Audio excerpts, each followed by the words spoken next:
নমস্কার, আশা করি সবাই ভালো আছেন। আজ টিভি বাংলা থেকে আজকের এক ঝলক নতুন খবর।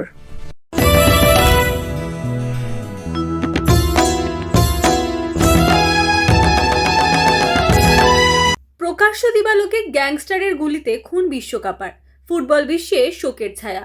ইকুয়েডরের গুয়াকিল শহরে প্রকাশ্য দিবালোকে গ্যাংস্টারদের গুলিতে খুন হলেন দেশের জনপ্রিয় ডিফেন্ডার ও দুইবারের বিশ্বকাপ উইনার মারিও পিনেইদা। বুধবার একটি দোকান থেকে বেরোনোর সময় মোটর বাইকে আসা দুই বন্দুকধারী আচমকা গুলিবর্ষণ শুরু করলে ঘটনাস্থলেই মৃত্যু হয় 33 বছর বয়সী এই ফুটবলারের। তার সঙ্গে থাকা মা ও অপর এক মহিলা অল্পের জন্য প্রাণে বেঁচে যান। ইকুয়েডরের স্বরাষ্ট্র মন্ত্রক জানিয়েছে, অভিযুক্তদের ধরতে বিশেষ পুলিশ দল মোতায়েন করা হয়েছে। সাম্প্রতিক সময়ে গুয়াকিল শহর মাদক পাচারকারী ও গ্যাংস্টারদের ঘাঁটিতে পরিণত হয়েছে।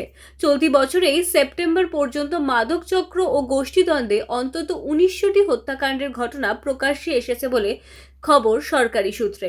2014 থেকে 2021 পর্যন্ত ইকুয়েডরের জাতীয় দলের হয়ে 9টি ম্যাচ খেলেছিলেন পিনেইদা এবং রাশিয়া ও কাতার বিশ্বকাপেও দেশের প্রতিনিধিত্ব করেন তিনি। তার মৃত্যুতে শোক প্রকাশ করেছে ক্লাব বার্সেলোনা এসসি। এক বিবৃতিতে তারা জানিয়েছে, এক অপূরণীয় ক্ষতিতে আমরা গভীরভাবে শোকাহত।